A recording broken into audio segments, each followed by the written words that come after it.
Hello English lovers, welcome to IIT. तो आज का हमारा टॉपिक रहेगा the Aeneid by Virgil.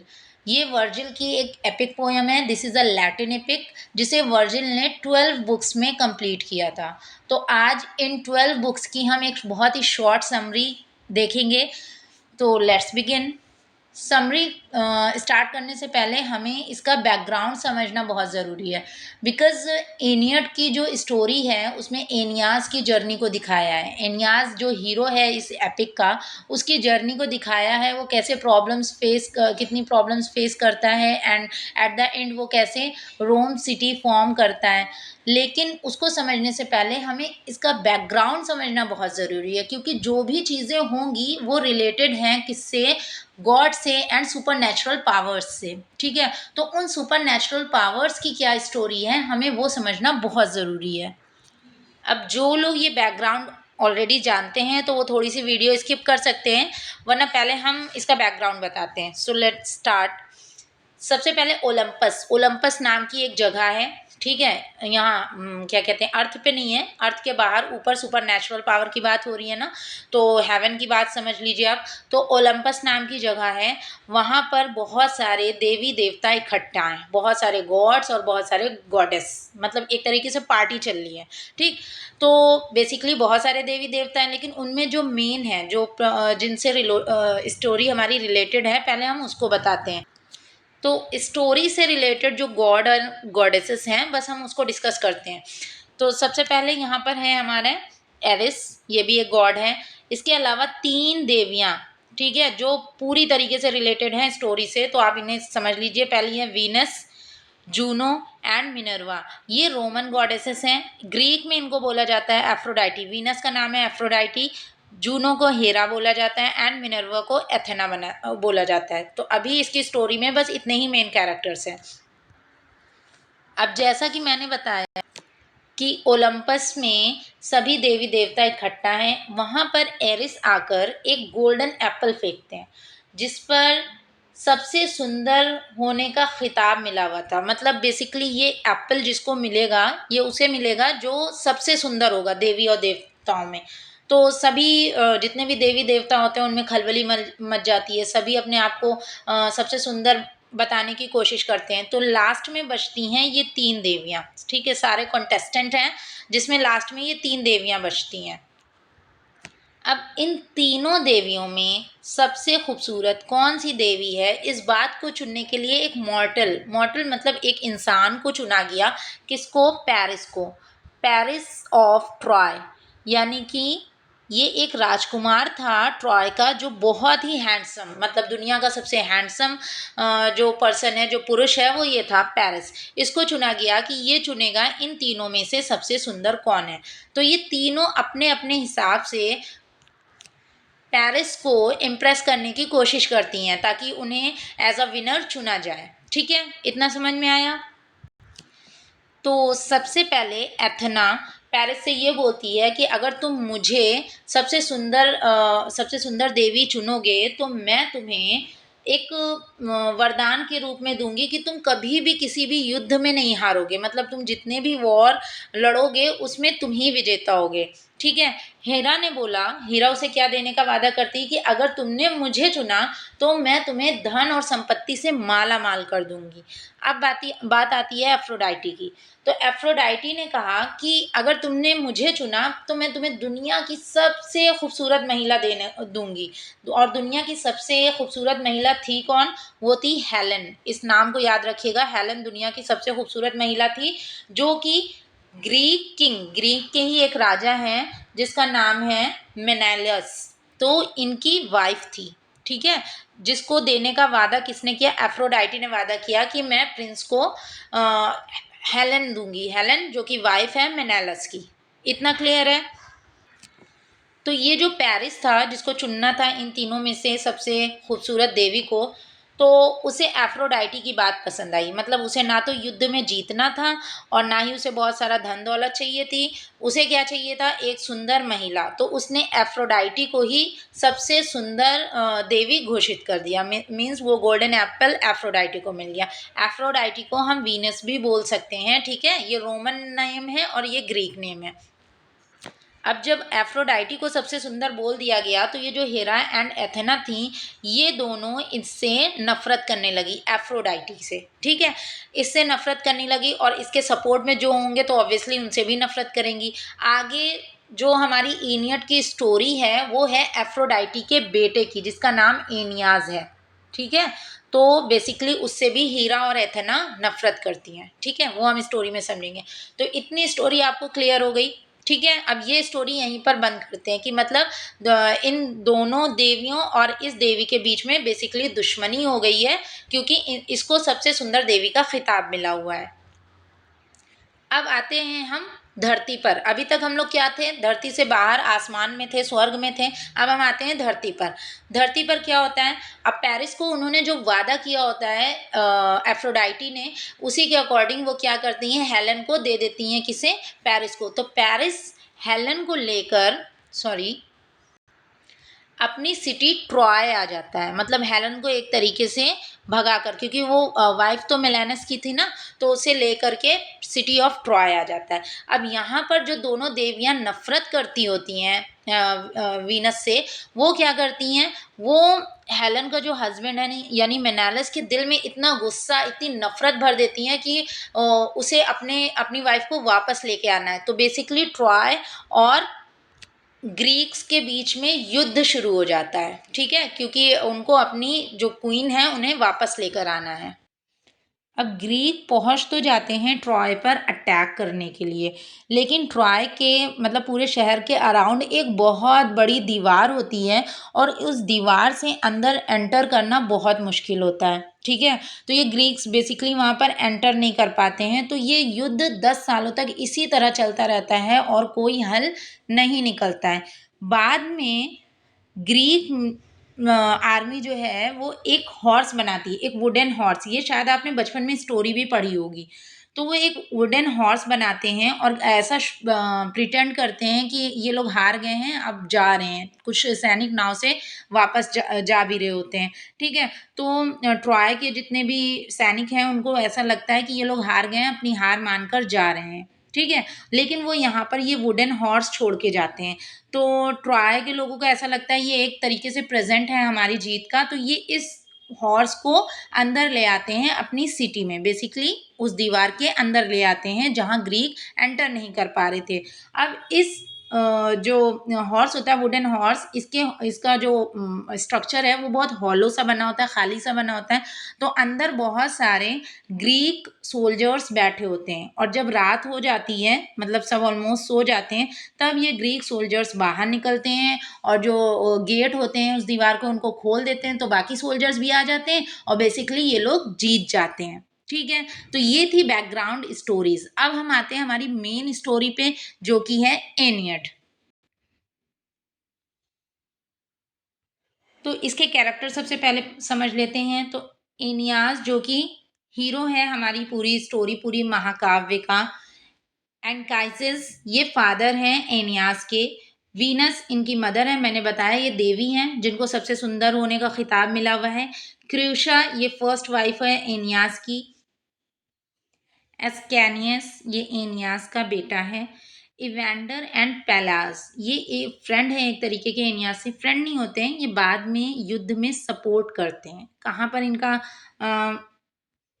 Role है वो हम आगे स्टोरी में देखेंगे। लैटिनस ये लैटिन का किंग है। अमाता इसकी वाइफ है। लवीनिया इसकी बेटी है। टर्नस ये भी लैटिन में ही रहता है और एक बहुत ही बहादुर योद्धा है। ये लवीनिया से शादी करना चाहता है, लेकिन होती है कि नहीं ये हम आगे देखेंगे। हेरा, एफ्रोडाइटी, एथेना ये सारी गॉडेस हैं। इसके अलावा और भी गॉडेसेस हैं, गॉड्स हैं, लेकिन मेन जो कैरेक्टर्स हैं वो इतने ही हैं। आई होप आपको कैरेक्टर्स क्लियर हो गए होंगे। और हाँ, डीडो, डीडो ये एक विधवा औरत है जो एनियस से प्यार करती है और बाद में सुसाइड भी कर लेती है। तो अब हम हमारी स्टोरी स्टार्ट करते हैं। तो अभी जो वॉर हुआ है, तो वॉर में ग्रीक्स ने आके पूरी ट्रॉय सिटी को तहस नहस कर दिया है। तो लगभग सभी लोग मर चुके हैं वहाँ पर और वहाँ आग भी लगा दी है, सब कुछ जल रहा है। अब वहाँ से एनियास, एंकाइसिस और क्रीशा, सॉरी क्रीशा नहीं, एस्कैनियस, यानी एनियास उसके फादर और उसका बेटा एस्कैनियस और भी कुछ ट्रॉय के जो लोग जो जिंदा बचे थे, ये लोग भाग निकलते हैं। क्रूशा, ये जो वाइफ है एनियास की, इसकी डेथ हो गई है वहीं पर, जहाँ पर मतलब ट्रॉय में ही डेथ हो गई है। ग्रीक्स ने मार दिया है सबको।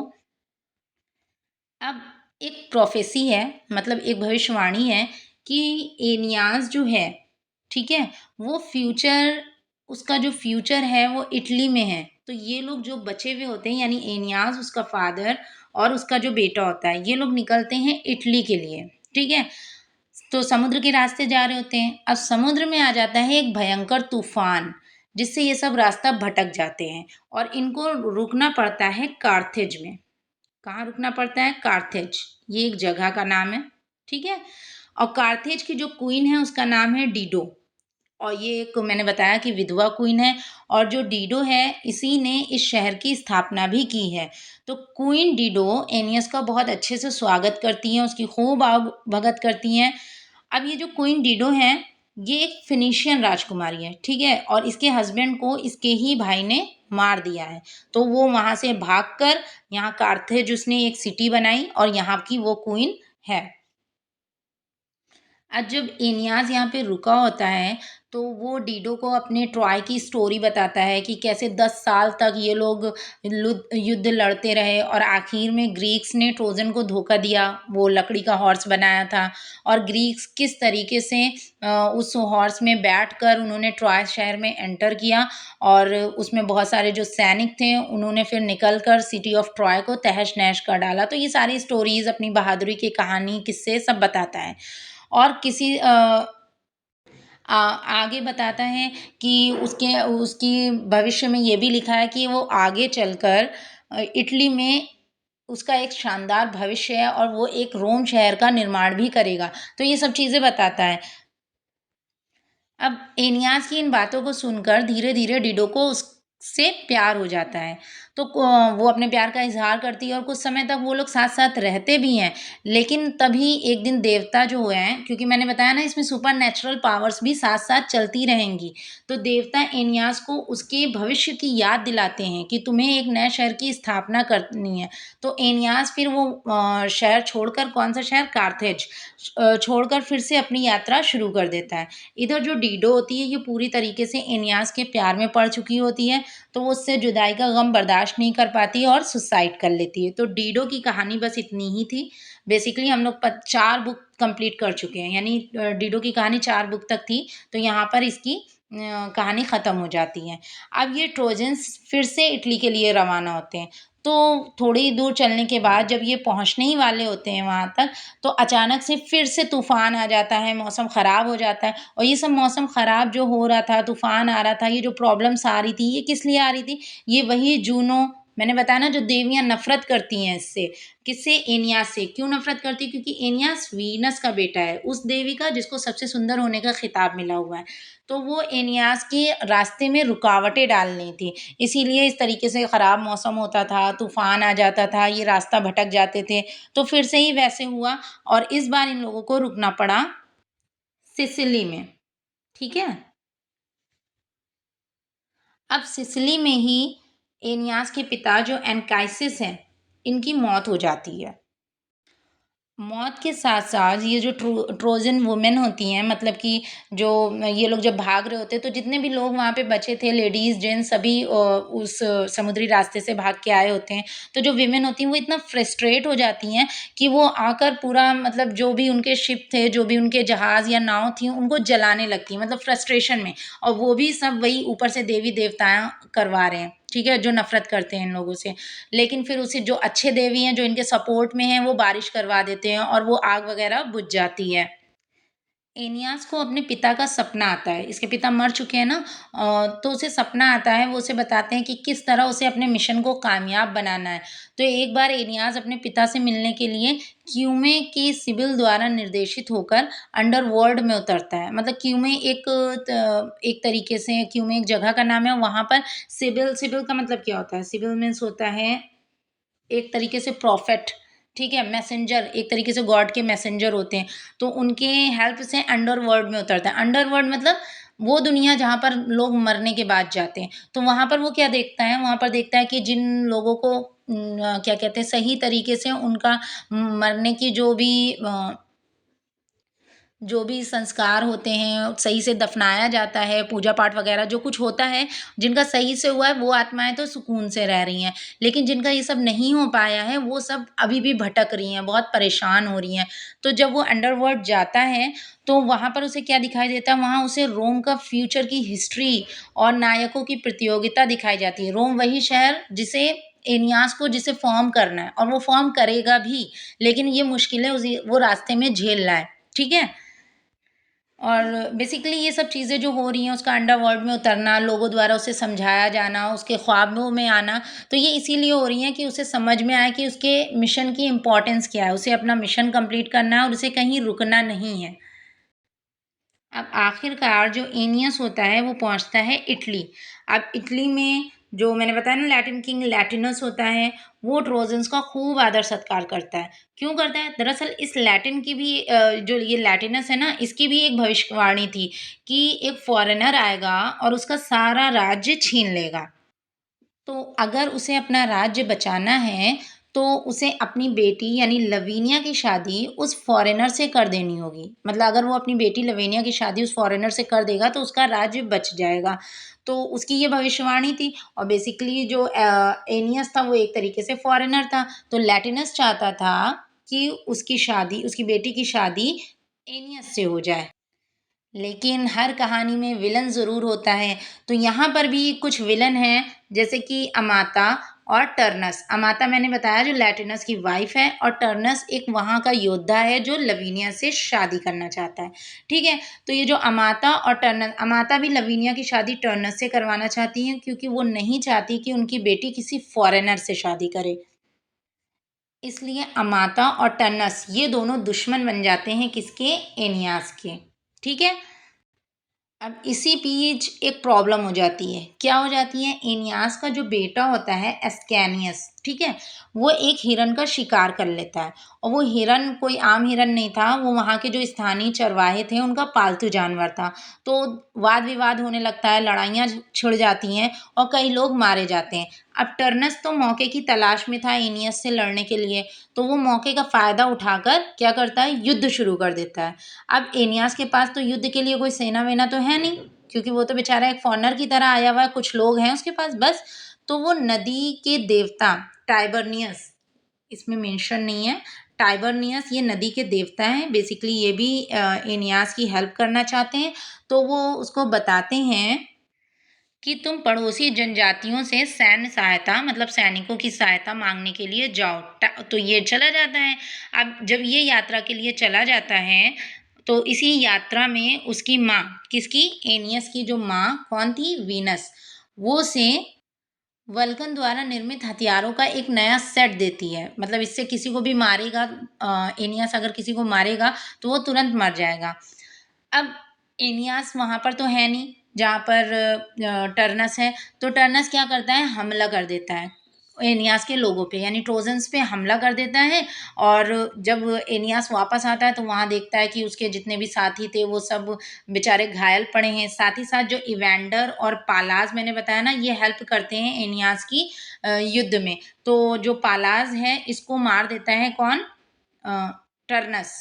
Where is Turnus? हेयर। तो टर्नस इसको मार देता है। और भी बहुत सारे लोग मारे जाते हैं, युद्ध इसी तरह से चलता रहता है। फिर 10 दिन के बाद, मतलब युद्ध के लगभग 10 दिन हो जाते हैं, इतनी ज़्यादा लाशें होती हैं वहाँ पर। तो जो टर्नस के आर्मी के जो लोग होते हैं, जो मेन लीडर्स होते हैं, वो जाते हैं एनियास के पास और कहते हैं युद्ध को थोड़े टाइम के लिए रोक देना चाहिए। इसलिए कि लाशें बहुत ज़्यादा हैं, तो इनको सही तरीके से हम लोग दफन-वफन कर लें, जो भी क्रियाक्रम होता है वो कर लें। तो एनियास तो पहले ही अंडरवर्ल्ड जा चुका होता है, उसने देखा होता है कि जिनका अगर क्रियाक्रम सही से नहीं होता है, तो वो आत्माएँ भटकती रहती हैं। तो वो कहता है ठीक है, वो मान जाता है एक ही बार में। अब जैसे ही एनियास मान जाता है, तो इनके जो लीडर जो बात करने आए होते हैं, वो मतलब ये सोच के आए होते हैं शायद ये नहीं मानेगा। ये मान जाता है तो उन्हें लगता है कि ये इतना बुरा आदमी नहीं है, ये तो अच्छा आदमी है, हमने एक बार इससे रिक्वेस्ट की और ये मान गया। तो वो लोग क्या डिसाइड करते हैं, वो लोग सोचते हैं कि युद्ध को ख़त्म कर देना चाहिए। तो वो एनियास से बोलते हैं, एक जगह डिसाइड की जाती है कि यहाँ पर सब लोग मिलेंगे और युद्ध को अब आगे और नहीं बढ़ाया जाएगा, कोई किसी को नहीं मारेगा, किसी की जान नहीं ली जाएगी और युद्ध को ख़त्म कर दिया जाएगा। एनियास भी मन का अच्छा तो होता ही है, वो कौन सा युद्ध करना चाहता है, एक हिरन के पीछे युद्ध हो गया, वो भी युद्ध हुआ नहीं था, टर्नस ने ज़बरदस्ती किया था ताकि लवीनिया की शादी एनियास से ना हो, तो वो मान जाता है, कहता है ठीक है युद्ध नहीं करेंगे। तो बेसिकली ये लोग उस जगह पर मिलते हैं और एनियास लगभग टर्नस को बख्श ही देता है, लेकिन तभी वो टर्नस के शोल्डर पर एक बेल्ट देखता है और वो बेल्ट किसकी होती है, वो होती है पालास की, ये ठीक है, वो पालास वही जिसको मारा था टर्नस ने, उसकी बेल्ट होती है। तो उसको देख के वापस से उसका खून खौल जाता है एनियास का, उसे सब कुछ याद आ जाता है और वो गुस्से में क्या करता है, टर्नस को मार देता है। अब टर्नस की मौत के साथ साथ लवीनिया और एनियास की शादी भी हो जाती है, जो कि प्रीडिस्टाइंड था, पहले से ही डेस्टिनी में तय था। देखिए, जो इस स्टोरी का, इस महाकाव्य का जो थीम है वो यही है कि जो होना है वो तो होना ही है, कोई टाल नहीं सकता। हाँ, उस चीज़ को अचीव करने में कुछ प्रॉब्लम्स ज़रूर आती हैं। जैसे एनियास को रोम सिटी फॉर्म करनी थी, तो अब रोम सिटी फॉर्म भी होगी, ठीक है? उसने फॉर्म की, लेकिन उस सिटी को फॉर्म करने में उसे बहुत सारी प्रॉब्लम्स फेस करनी पड़ी, लेकिन भविष्य को कोई भी बदल नहीं सकता है। तो यही हमारी स्टोरी थी। स्टोरी तो छोटी-सी थी but it is related to gods and goddesses, इस वजह से इसमें इसका बैकग्राउंड समझना ज़रूरी था। अगर आपको बैकग्राउंड पहले से पता है तो वहाँ पर आप वीडियो स्किप कर दीजिएगा, आगे से स्टोरी देख लीजिएगा, ठीक? तो आई होप आपको स्टोरी पूरी अच्छे से समझ में आई होगी। So thanks for watching.